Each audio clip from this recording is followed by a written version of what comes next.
welcome to Ukraine Today. I'm Sergey Ganisyan. In the next 10 minutes, we are going to talk about Ukraine-Europe relations and key agreements such as the visa-free regime. Joining me now to discuss that is Ivanna Klympush-Tsintsadze, Ukraine's Deputy Prime Minister for European and Euroatlantic Integration. Madam Deputy, thank you very much for joining me today. Thank you. So, since the Maidan Revolution, basically, Ukraine has been drifting towards Europe and made several key agreements with Europe, such as association agreements, such as visa-free regime.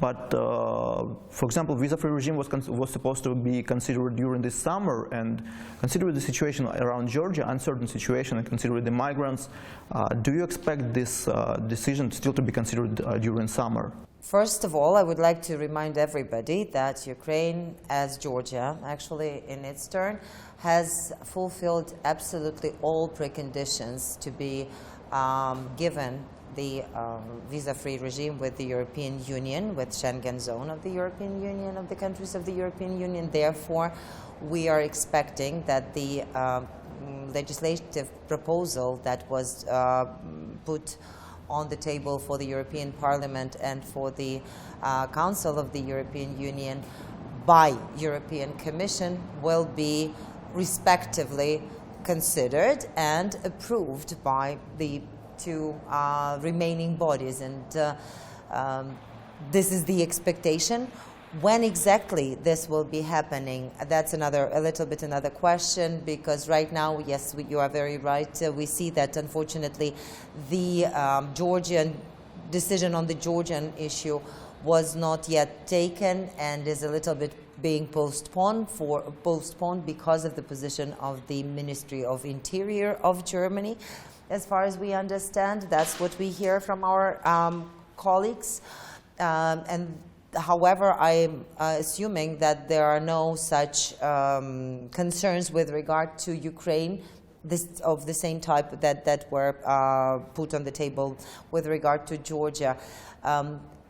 Actually, we still have enough time in the European Parliament, when it is in session, to have this issue being put to the vote. However, it will be depending on the different committees of the European Parliament whether they will manage to consider this issue on the committee level in order to put it to the final vote. We would very much welcome the decision to do that in summer, and we are still hoping. We also understand that there is another attempt of some countries, because of the migration waves, because of the threat of terrorism, which is not connected in any way to Ukraine, to come up with a suspension mechanism for all countries that have been given visa-free regime with the European Union. And some countries want to first take decision on the suspension mechanism, and after that only come back to the consideration of the issue of granting visa-free regime to any new country. I'm curious, just is there any connection between these countries that want to adopt this quick mechanism and countries that actually support lifting sanctions against Russia? Is there any connection between them? Are these the same countries? No, I don't think so. This is not really the same type of thinking, and I don't think that this is the same groups because of influence that are trying to suggest this decision. But we think, as Ukrainians and as Ukrainian government, we think that the process of adopting a suspension mechanism, or tougher suspension mechanism, that could be put in parallel with taking the decision on the granting visa-free regime. So therefore, we are working with all our efforts with different on the bilateral level with different partner countries, with their ministries of interior, with their ministries of foreign affairs, with other agencies, to make sure that actually we are on the same page with regard to this decision.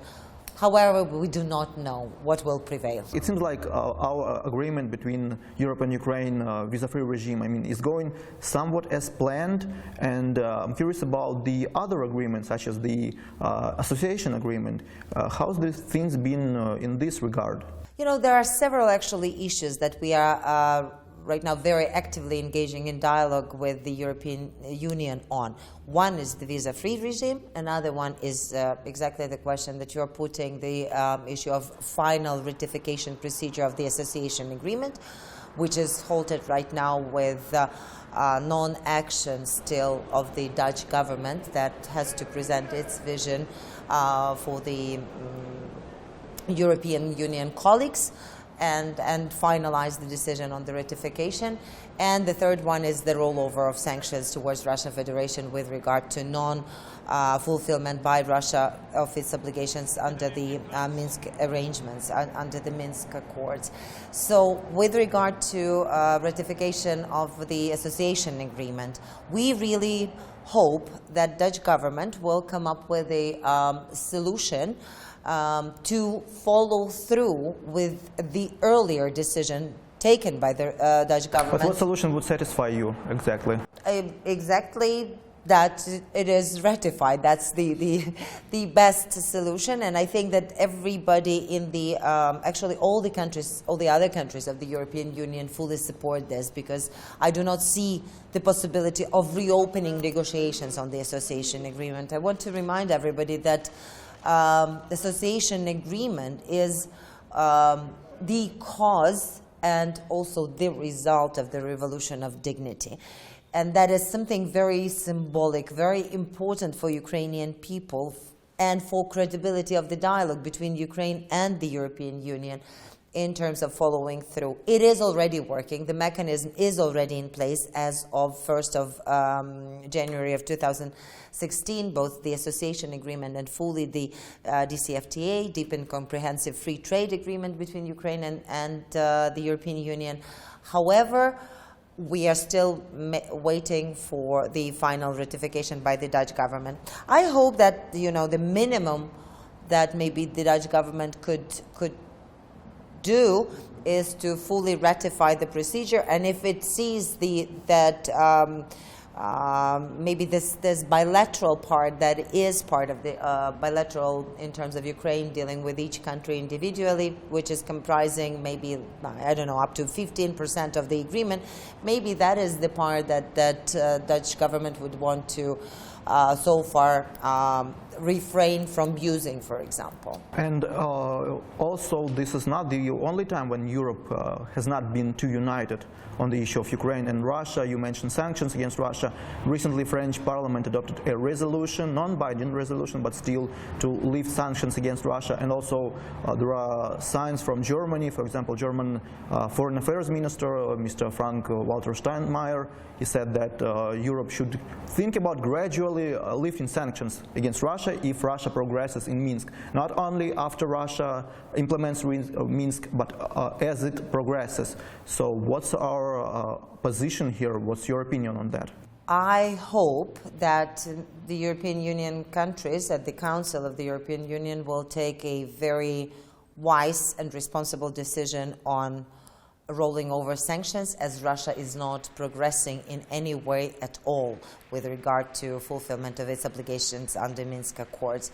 And I think that it was very clearly linked in the decision of the European Union that it's not about any progress, but it is about full implementation of Minsk Accords.